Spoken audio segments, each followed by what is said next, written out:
It's 5 o'clock, it's Sunday, it's Radio Royal, and it's the Emma Truelove Show.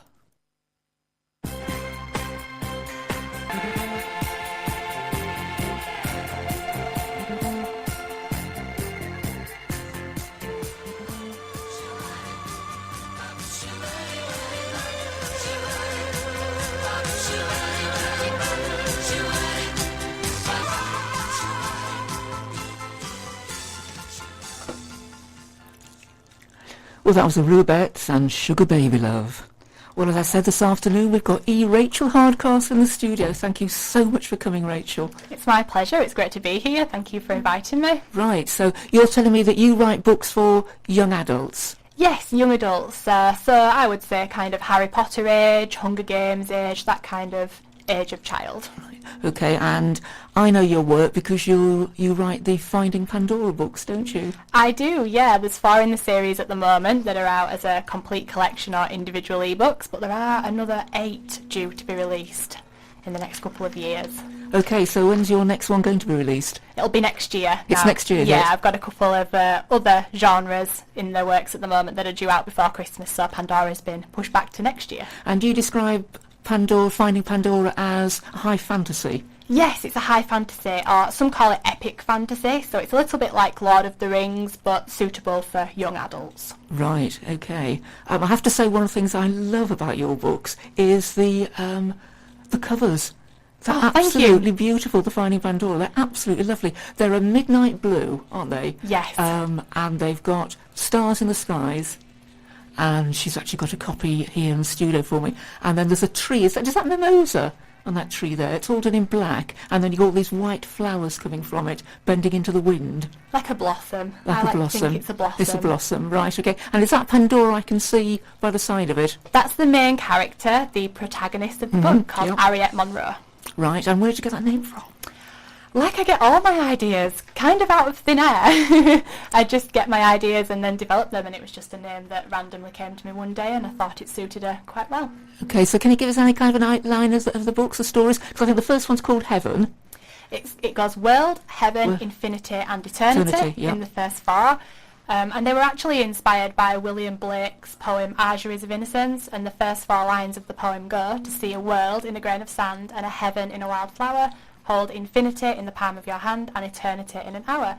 So that's kind of where the first 4 books came from, and it inspired kind of the theme behind the book and gave me some more ideas and helped me just to develop the story. So how old were you when you started writing?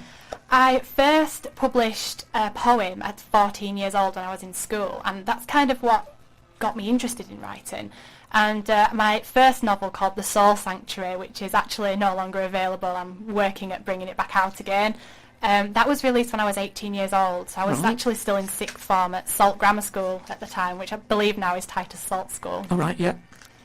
And that's kind of where my writing career began, and ever since then I've just worked at improving the novels I had out, which is a great thing about being an independent author, and working on some new titles as well, and kind of, we call it genre hopping, trying some new things, seeing what I'm good at, what I'm not so good at, seeing what my readers like and what they want more of, and just going from there, really. Right. So, and do you make a living doing that? It's very difficult as an indie author to make a living writing books, and you have to have a lot of other kind of platforms, other sales aspects to it as well. So not only do I write books, but I also design covers. I'm a book editor. I visit schools, so I do a lot of other different things to bring in the money, right? rather than just writing books on its own, which I think is something that most indie authors have to do, independent authors have to do. We're not quite as in the mix of things as authors like J.K. Rowling or Suzanne Collins or George R. Martin, because these guys all have agents and big publishing houses, whereas indie authors like me, we do it all ourselves. So we are the publisher, we are the editor, we are everything. So it's really difficult for us because we have to make our own contacts and do everything ourselves, but it's twice the fun. But if you think about J.K. Rowling, I mean, didn't she start writing in a kitchen, on the table, in a small little sort of, flat to begin with, and look where she's grown? I think she started at rock bottom, I think is how she describes it, and she built her career up from there, which is, I guess that's what we all try to do. We start at the very beginning and we get contacts and we bring books out and attend events, and it just goes from there really. So I guess that's kind of what I'm trying to do, and as I'm doing that, inspire some young people to maybe start writing and be a positive role model for them. Okay. Well, I'll tell you what, we'll listen to some more music and I'm going to come back to you Okay. about your other kind of books that you're writing, and also about this creative writing teaching that you do in schools, isn't there? Yeah, sure. Yeah. Right, that's absolutely fabulous. Do you know 10cc at all? A little of 10cc. Right, okay, well, this is I'm Not in Love.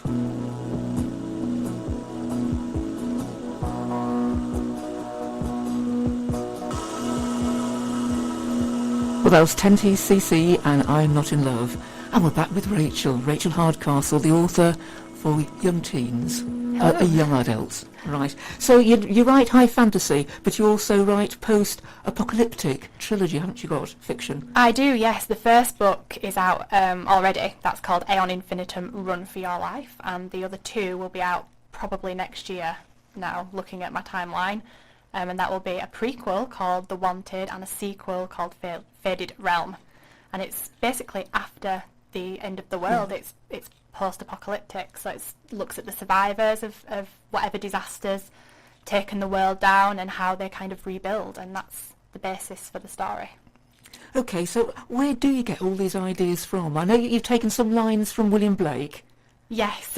Okay, but then you've got to make that, bring that into fruition somehow, haven't you, and write a story. Yeah, I think most of my ideas just come from observation. I think most authors are kind of sponges, and we take everything in and then we have to sift and sort through what's relevant and what could make a good story idea. Some news stories, other people's books and TV programmes and music and everything kind of comes in at once, and then you've got to sift and sort through it and think, how can I make that unique? How can I turn that into something of my own? And that's kind of how I do it, and then I just make notes and develop them one by one. And sometimes even when you develop an idea, you kind of get to the end of it and think, maybe, but let's put it to one side and work on something else. And I think it's just a constant process of finding what ideas are going to be worthy of the reader's time. I was going to ask you whether you have like full starts or writer's block. The cliche is the writer's block, isn't it? Yeah. You can't write. I don't know, did you ever experience that? Or? A lot of false starts, and I think every author, no matter who you ask, probably even super famous ones like J.K. Rowling and George R. Martin will have a drawer full of unfinished manuscripts. But I think that just helps you to become a better author, because it's all part of the practice and it's all part of your development. So I do have a lot of unfinished manuscripts, but it just reminds me that they're there, and they're there to be developed in future if I need them. Sure. So you do write, you're younger, so do you write on a computer, or is it, pen and paper? How do you do it? I use my laptop, but I also have a voice recorder, so if I get ideas when I'm out and about, I can just flick the recorder on, but mostly on the PC, and I run my outline alongside my story. So it's handy to have something like that, something electronic, because then you can have everything in one place. But when I'm on holiday and, say, poolside or relaxing, if I have an idea, I do sometimes scribble it down with a pen and paper. I find that quite therapeutic. But most of the time, when I've got a deadline that I need to meet, it is typing, because I'm quite a fast typer, so it's beneficial. So, in fact, you're never off from writing, As you say, you're a sponge all the time, so no matter if you're on holiday or whatever, in a cafe having a cup of coffee, you're always... think of ideas, writing, and... Yeah, the perfect example would be last week. I was actually on holiday, and we went to Llandudno in Wales, and we went to Conway Castle, and all the while I was walking around thinking, this would be fantastic, this would be an amazing setting. Say if there was an end of the world situation, we could rebuild it and we could protect Conway Castle. And all the while everybody else was looking at it from the history point of view. I was looking at it from a future point of view. I was thinking, what can we do with this building? So I think you have to be naturally creative to some degree, because I think there's a lot of imagination involved. I'm sure that I could probably work with most ideas, but it's the ones that get you really excited that are worth writing more on. So I always wait for those ideas that really get me excited and really get me wanting to write, and then I know that I've found something. You know that when you see it now. Yeah, exactly. You get the buzz. Yeah. I mean, I could almost visualise that, couldn't you, Martin, when she was talking about the castle? I thought what a wonderful setting it would be. Absolutely. Yeah, it was so exciting. So that's kind of how I work. I can't speak for all authors. Some would probably look at that castle and think, not really much I can do with this. Depends on the genre that you write, I suppose. But it's all part of the fun, really. Mm-hmm. So how do you keep yourself motivated? I think just knowing that something that I write could change somebody's life or influence somebody or inspire somebody is enough to keep me motivated, and it's something that I've wanted to do for a while now, so my own success is a motivation. I think that success comes from within. I think it's something that we can initiate ourselves. It's not handed to us. So I kind of think that if I don't work for it and I don't stay motivated to get to where I want to be, nobody's going to do it for me. And then the young people in the world and the people that are going to be reading my books are not going to get much benefit. So I kind of feel it's my duty to do this. So that's just my view. Again, other authors have probably got their own ways of doing it, but that's what keeps me motivated. Do you find that, just going back to something you mentioned earlier on, which was these creative teaching classes that you do with children, do you find that helps you keep motivated as well? Just listening to the ideas of other, children out there? I did last year in November. I worked with Lowash Primary School in Rose, which is local to me. I actually went there when I was younger. Oh, right. So it was really special to go back and experience that again. But we were just alone, idea generation, saying, right, let's come up with a character. Who can name this character? And there were hands in the air, boom, boom, boom. And it was just fantastic to see how enthusiastic they were about something that to me is a big deal. But when I walked in, I assumed that they'd find it quite boring learning how to write, because they write every day at school. It's something that they're kind of forced to do. Yeah. For learning. So and not all of them were readers. I did ask at the beginning, who likes to read, who likes to write, and a couple of them kind of, I read, but only because my mum says I've got to read, or because my teacher says I've got to do it. And by the end, they were all so into it and so creative, and that kind of motivated me. I thought, well, look at all these children, look how one day spent with them has made such a huge difference, and now they're all wanting to go home and write stories, and they're all writing books, and they were contacting me afterwards saying, I'm writing this story and I'd really love for you to read it. And it was so lovely to see that just 2 or 3 hours in a day spent with these children made such a massive difference, and that keeps me motivated alone, just knowing that I can change lives just by spending a couple of hours a day with children. I mean, did you do anything like that when you were young, Martin? Because I certainly didn't. No, I think it was rather dull, really. It was kind of rote learning and reading. We had comprehension, which I was never any good at. Creative writing, no. I think it was frowned on. It was regarded as rather unacademic. So in my day, it was the 3 R's, really. Very reading, much the writing, 3 Rs. and yes, absolutely. And you weren't encouraged to think independently in any respect, really, and creative writing was just not. We did comprehension, to read and understand. We did English literature, which was received ideas. I don't recall any creative writing at all. No, And not to at all. to- But it's one of the things that authors do now, isn't it? I mean, many authors go out to schools Yeah, and they do, run these creative writing classes. it was year 6 that I worked with in particular, and I think I wanted to go and give them an experience that very few children at that age have. So when I went in, I saved it until the very end and said, right, well, they were studying war at the time, so the teacher asked me if I could do something to get them writing stories about war, and we had them imagine that they were in bunkers and kind of trying to protect the other young children and their brothers and sisters from the bombs that were being dropped outside. And they had to imagine that they had to tell stories to these young children to calm them down. So they could be as silly as they wanted to be, they could be funny, they could be whatever they wanted. At the end, we kind of saved it up and said, right, who wants to be an author? And the hands kind of shot in the air, because to them it's kind of a glamorous, you sit down at a computer, you write furiously for a day, and then you're a famous author like J.K. Rowling.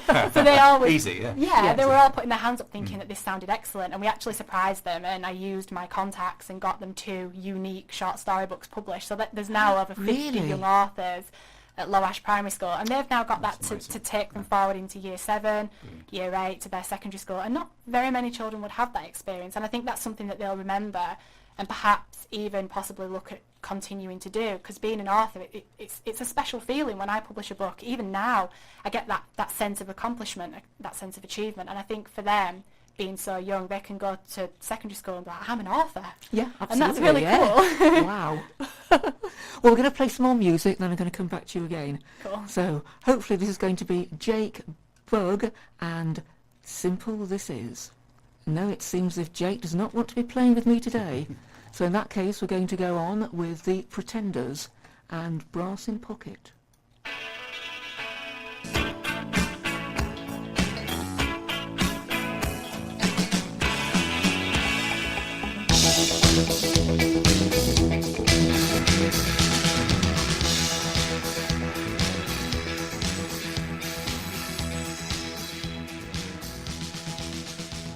Well, that was Blondie and Heart of Glass, and I've got with me in the studio Rachel Hardcastle, the teen author, right, telling us about her writing experience.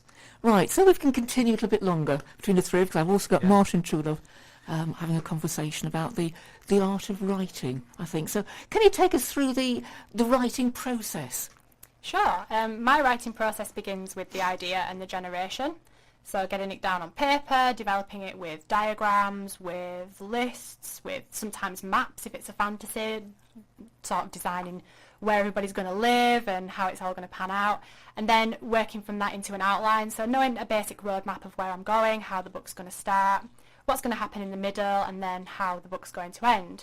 Some authors, such as, say, Stephen King, don't really do that. They kind of just jump in. We call it pantsing, plotting or pantsing. Right, yeah, so some are pantsers, they're just right by the seat of their pants, and others like to plot. I'm kind of in between. I like to have a basic roadmap of where I'm going, so I don't stray too far from the original idea of the story, and then I kind of just go for it and see what happens. I suppose it's a little bit like presenting, because some presenters can just chat away quite comfortably on the radio, you know, and there are other people, like myself, I have to admit, which I do an awful lot of research into things, you know, because that's the way I feel more comfortable. Yeah. So I'm a little bit like you. I think the research comes as part of the idea and part of the generation part of it. If it's a historical fiction, for example, which is not something that I write, so it's purely an example, you'd obviously have to know what happened in history, you'd have to get the dates right and the facts right. It's a little bit different with high fantasy because you're effectively creating species and languages, and that's something that can be completely creative. So the research aspect of it isn't such a big deal with me, which I think is why I kind of like it better, because there's that freedom. But it's not the case with all genres. I am writing a book that's due out for Christmas, and it's actually based on one of America's disasters, so I've got to make sure that I get the facts right, because I wouldn't want to offend anybody or upset anybody, and I think if you're going to base it around something that's happened and something that's got an emotional link to it, it's really important that you get your facts right so that people can both enjoy the book, but also those that were involved or have some kind of link with it also don't feel that you're... They're not going to be offended. Yeah, you don't want to offend or upset anybody, so I think that's a big part. Research is a huge part of writing. Yeah, absolutely. How do you cope with the messiness of it all? The way it sounded like it went very quickly from ideas into writing and quite a smooth passage. Do you mess around a lot? Do you find I have a piece of software on my computer. I took part in National Novel Writing Month, NaNoWriMo, in 2012, where you write a book in a month, and for those that win, and by win I mean meet 50,000 words in a 30-day period, they got a voucher to get some writing software, and it's called Scrivener, and basically that helps you to write the book. You can write it in a Word format, but you can also include links to things you found for research, pictures, videos, so it's really a big hub to have everything in one place, and it's freeing because then you don't have Facebook open, you don't have any of the other distractions open, so it's really easy to concentrate on what you're doing. So what's that called again? For just for our listeners, Scrivener. Yeah, Scrivener. And is that something that people can buy? Yes, it's available on, I think it's available on Windows, it's available on Mac. I personally use the Windows version of it and find it to be, it's difficult to learn to begin with because there is so many different aspects of it, but once you get to know what you're doing with it, it's just so freeing. It's freeing, yeah. Yeah, so that's kind of how I organise everything and go from one step to another because it's all in one place. Brilliant. It's really easy. I'm trying to visualise you. I mean, I know you work on your laptop, but do you have a room you work in? I mean, what's the space like that you work in? I have a home office, right. So there's my PC in there, but there's also my partner's side of things. He likes to game, so there's my partner's side of the room and my side of the room, and I like little trinkets and pictures, and it's very personal, and obviously a place to put my cup of coffee, my brew, and my biscuits to keep me going, my writing fuel. But I like to call it my writer's cave because I kind of think when I go in there, I'm kind of hiding and doing what I need to do, and then I emerge a couple of hours later, having written hopefully thousands of words towards my next book, and I just take it day by day and hopefully come up with something that's going to entertain people. Do you have targets? Do you have an idea of how much you want to write or should write or can Well, write in a day or an hour? Technically, or a novel's 50,000 words plus. Yeah. I kind of aim for 50,000 words, but I write scene by scene because I think to myself sometimes if I want to write 2,000 words a day, I kind of feel I'm writing just for the sake of it. If I'm not inspired or I'm just really not in the mood and not concentrating, sometimes you can write and the next day think, that's a load of rubbish. I've really now got to go back and waste a day fixing what I've just written. Okay. So I kind of write scene by scene. So in one of my new books, there's a man running through a marketplace, and I knew I wanted him to go from A to B, and I knew his magical powers had to be involved, and I kind of thought, right, well, today I'm going to write this scene. I'm going to get him from this point to this point. If I've got time, I'll keep going. If not, I've accomplished what I wanted to accomplish and then move on. And I think it works a lot better for me that way because I don't feel overpowered or overwhelmed and stressed by the targets I set for myself. And I also don't beat myself up if I don't meet them. Because at the end of the day, it is a business, but it's creative as well, and I want to enjoy what I'm doing. So I think that's important for writers. Yes, otherwise you give yourself so much stress and you get writer's block, don't you? Exactly, like otherwise it's just... You don't enjoy it. It works against you. Yes, yeah. And do you write this? This is probably a stupid question, but do you write the scenes in the order in which they appear in the book, or might you, in creating a story, might you jump from what becomes 2 to what becomes 10 and back to 5? And Sometimes I write out of order, so I don't always write chapter 1, 2, 3, 4 and so on. Sometimes I'll start with chapter 5 because the scene's so vivid in my mind that I don't want to lose it. Yeah. So sometimes I'll just think that can wait, it's not vivid enough yet to actually write the scene, and I'll note it down as ideas and come back to it later, but I can write out of order. I've never written an ending first because I kind of feel that that's like licking the chocolate off a biscuit and then eating the biscuit. It's a bit backwards to me. I want to save that till the end because I'm just as excited about writing the ending as I'm sure the reader is about reading it. So I don't want to spoil it for myself. But I can write out of order, and I do sometimes depending on how I'm feeling, and also just to help break it up for me as well. Sometimes it helps writer's block when you do things out of order and spice things up a little bit. Right. Thank you.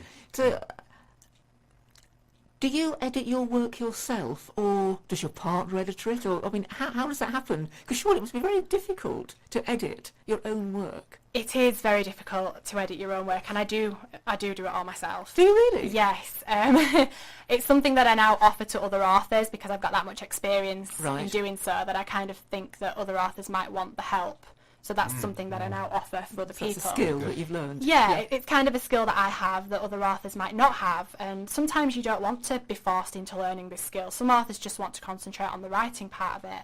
Some authors really enjoy the editing part of it. So I think for me it's a bit of both. I enjoy it, but then it does stress me out a little bit because I know that sometimes, because I've looked at it over and over and over again, that I'm going to get blind to some of those errors because I'm so used to the story.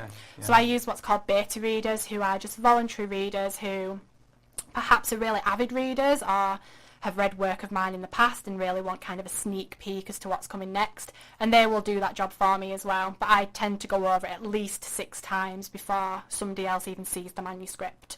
But that's personal taste. Some authors don't. Some authors send it straight to an editor. Some authors like to go through it 10 or 15 times. It just really depends on how confident you are with your own work. And I've realised I don't know what editing is. Editing is like fixing the mistakes. So say I write a chapter, a 2,000 word chapter, I then have to go through and make sure there's no spelling errors, that the grammar's right, that I've not called somebody James at the beginning and is now John at the end. It's essentially like continuity in film. Yeah, exactly. There's different kinds of editing, and I think the more times you go through it, I tend to go through it first for spelling and grammar, then go through it for something else and try to break it up, and then at the end I order myself a copy of the book, and my publisher then wants the approval to go ahead and publish it. So that final copy for me, I read it as a reader, and I read it for entertainment value, and if I catch anything, brilliant. If not, even better.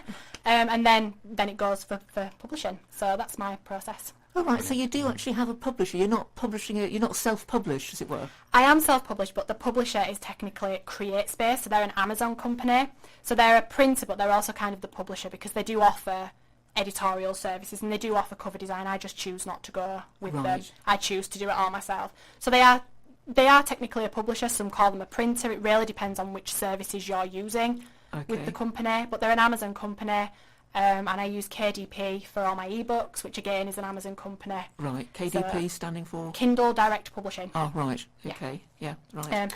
So yeah, that's kind of how it works. And then they say to me, right, well, we'll dispatch this book that you've asked us to create for you, and you have to read it and make sure there's no errors, and it's up to me to do that.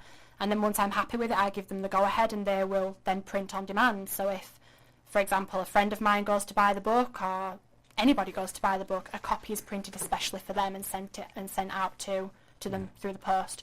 So there's no storage costs involved. It means that the reader can enjoy the book for cheaper. I can produce it cheaper. So it works better for everybody, really. So they're not on shelves? I'm working to get them on shelves, yeah. Right. At the moment they're on digital shelves only, but I do have a couple of independent bookstores interested, and I'm working to get them into some chain bookstores. But again, with me being independent, it's very difficult because I don't have the agent or the publisher to do all that for me. Kind of have to do it myself. Yeah. But it's still it's an experience, and it's something that I'm enjoying doing. Fantastic. Yeah. So hopefully, maybe in a year or maybe 2, I'll see my books on shelves somewhere. That'll be cool. Yeah. Because you've had a great idea that your first book, certainly the Kindle version of it, is actually free. It's a free download for people to get them interested, to get them in. Yes. And I noticed after that the rest of your books are then, priced and very, very reasonably, I have to say. I think your second book is, £2.49, I think, for the Kindle price of it. The good thing about being indie is that I have control over how much I charge for them. Oh, right, so you decide on the price. Yeah. Okay. So the first book's actually, it's called Permanently Free. And that's just a marketing tactic of mine, really, to try and get people interested and hooked on the story with no risk, because I'm not a famous author. I'm locally known, but I'm not worldwide known yet. Mm-hmm. And I kind of think it's a good way for them to trust a new author, because they're not paying money, so if they don't like it, they've lost nothing. Maybe a little bit of their time just reading the first couple of chapters to decide if they like it. But if they like it, then they can go on and buy book 2 or 3 or some of my other work. Sure. So it's a great way to get them into a new author at no risk either side. I sell a book, mm-hmm. I like the term sell, but I sell a book, and they have no risk, and they can just choose to read it, choose to ignore it, or whatever they want to do. But I also offer through my website, which I've actually brought you one today as a gift. I thought I'd box you one up and bring it in for you. That's absolutely to have a look, yes. which I'll pass over now, hopefully without interrupting the mic. Right. I also actually offer them on USB cards, which is something that not very many authors do, because we're also worried about people stealing our ideas or stealing our book, that we all encrypt our stories so that once you download it from Amazon, it can't be passed on to anybody else. But I kind of don't agree with that. I think that I write for readers, and I want people to pass it on, and I want people to enjoy it. So what I do is offer it on one of these snazzy USB sticks. Right. Yeah. And basically they can upload whichever of my books they like, and they're all DRM encryption free, so they can purchase it once, plug it into their computer, upload it to their Kindle, and then give it to their nan or their friend or whoever they like, and they can do the same thing as many times as is necessary. So it's a great way for them to share the work and take it away on holiday with them. And it's really cool because you get kind of like a USB card as well and a lanyard with it. So that's something else that I offer that I kind of think helps. It's almost like the opposite of copyright to me, is it? Yeah. Does copyright have a role in this? All my books are copyrighted, and I mean, there are people out there that will take the book and pretend it's their own. I don't think we can stop that. It is against the law, but it's something that you can't stop. But I'm actually just saying, look, there's no need to go on and try and pirate my book. You can have it. I'd rather you just have it and enjoy it. If you don't have the money for it, I'd rather you just have something amazing to read, rather than go against the law and take it, that way. Absolutely. So I kind of just say, look, you purchase the book once, you can enjoy it as many times as you like, your mum and dad can enjoy it, your friends can enjoy it, and then all I ask then is, say if they've only purchased the first book on the USB card, they can then go and purchase the second one. So I'm still effectively getting the royalties of the book, but it's only like buying a paperback and passing it on to your friend when you're done. There's no difference. So that's kind of that's my logic behind it. Absolutely. Anyway.